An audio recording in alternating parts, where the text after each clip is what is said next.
ముందుకు పోండి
పంపిరంటే చెప్పండి మేము వెళ్ళిపోతాం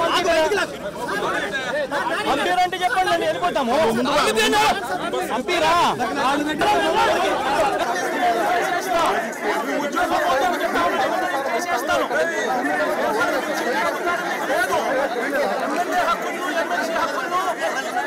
పరిరక్షించే బాధ్యత మీదే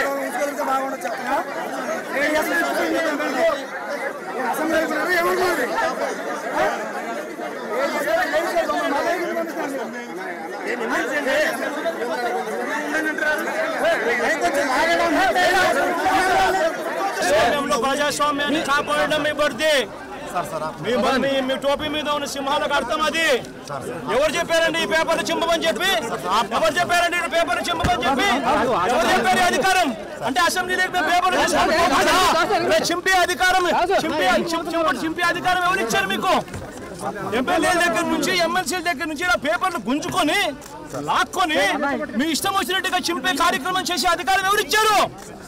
మధుసూదన్ రావు గుర్తుపెట్టుకో, ఎల్లకాలం ఇలా మాదిరిగా ఉండదు. ప్రజాస్వామ్యంలో ఉన్నాం మనం. నీ టోపీ మీద ఉన్న సింహాలకు అర్థం ఏమిటో తెలుసా? అధికారంలో ఉన్న వాళ్ళకు సెల్యూట్ కొట్టడం కాదు, ప్రజాస్వామ్యాన్ని కాపాడడం కోసం మీరున్నారు. గుర్తుపెట్టుకోండి. డిబేట్స్ వెనకాల దాక్కుని సంస్కారహీనమైన భాషలని భావాలని రకరకాల మాధ్యాల్లో విరజిమ్ముతూ ఉంటారు. దాని నియంత్రణ మీ ఆధ్వర్యంలో ఇక్కడి నుంచే మొదలవ్వాలి. ఇందాక సభానాయకులు గౌరవ ముఖ్యమంత్రి శ్రీ చంద్రబాబు నాయుడు గారు చెప్తారు, ఆడబిడ్డలు ఏ విధంగా నలిగిపోయారు ఈ రాష్ట్రంలో గత 5 సంవత్సరాల్లో. చిన్న లేదు, పెద్ద లేదు, ఎవరని లేదు.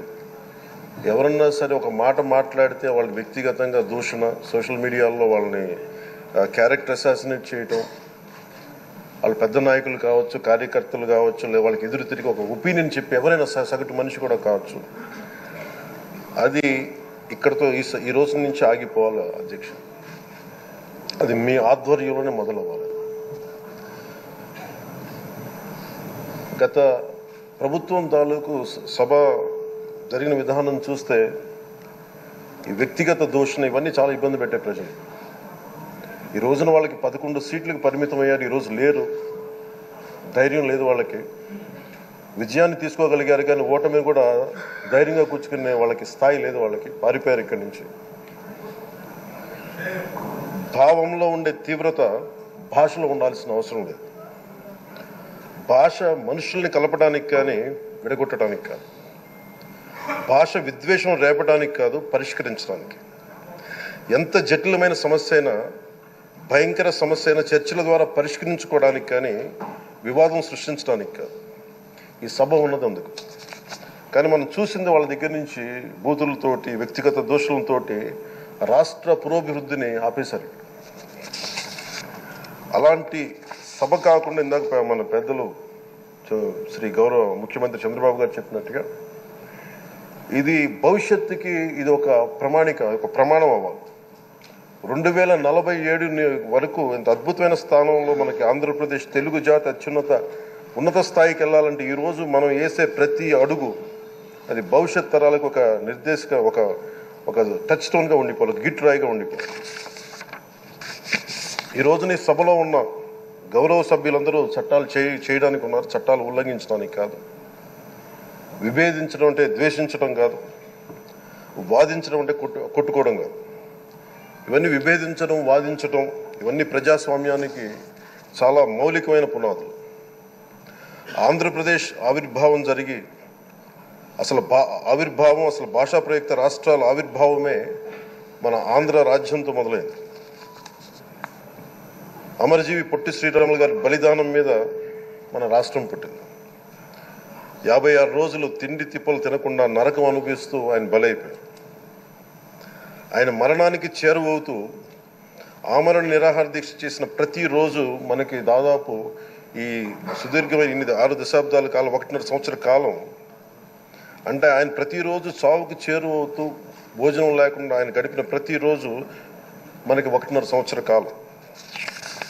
అలాంటి నేపథ్యంలో అలాంటి మహోన్నతుడు శ్రీ పొట్టి శ్రీరాములు గారి త్యాగాన్ని కనుక మనం ఈ సభలో ప్రజా సంక్షేమం కోసం మాత్రమే చర్చలు జరగాలి, వాదోపవాదాలు హద్దులు దాటకుండా ఉండాలి, వ్యక్తిగత దూషణకి తావివ్వకుండా ఉండాలి.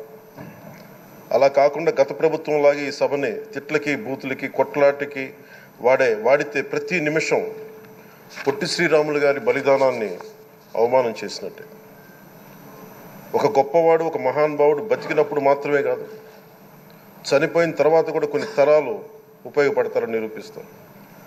అలాంటి కోవకు చెందిన మహానుభావులు ఆంధ్ర రాష్ట్ర సృష్టికర్త, భాషా ప్రయుక్త రాష్ట్రాలకు శ్రీకారం చుట్టిన ద్రష్ట అమరజీవి శ్రీ పొట్టి శ్రీరాములు గారి స్మృతిలో ఒక విలువలతో కూడిన ఒక సత్సాంప్రదాయాన్ని తెరలేపుతూ మీ ఆధ్వర్యంలో ఈ సభ జరగాలని, ఈ 5 ఏళ్ల ప్రజా ప్రస్థానంలో ఈ విలువైన 5 ఏళ్లు రాబోయే తరానికి గొప్ప భవిష్యత్తునిచ్చేలా, అన్నం పెట్టే రైతుకి, కౌలు చేసుకునే రైతుకి, రైతు కూలీకి అండగా ఉండేలా, మహిళలకి భద్రతతో పాటు ఉన్నత స్థాయికి ఎదిగేలా, ప్రభుత్వ ఉద్యోగులకి భద్రత కల్పించేలా, పశువు పక్షి ప్రకృతి సర్వజనులందరికీ కూడా మతాలకి ప్రాంతాలకి అతీతంగా సుభిక్షంగా అభివృద్ధి పదంలో ఆంధ్రప్రదేశ్, ఆంధ్ర రాజ్యం అద్భుతమైన ప్రగతి సాధించేలా ఈ చర్చలు సాగాలని కోరుకుంటూ, సభాపతి అయ్యన్న పాత్రుడి గారికి మీ ఆధ్వర్యంలో ఈ సభ ఒక సరికొత్త సాంప్రదాయానికి, సత్సాంప్రదాయానికి ఇది తెరతీయాలని కోరుకుంటూ మీకు మరోమారు శుభాభినందనలు తెలియజేసుకుంటాను.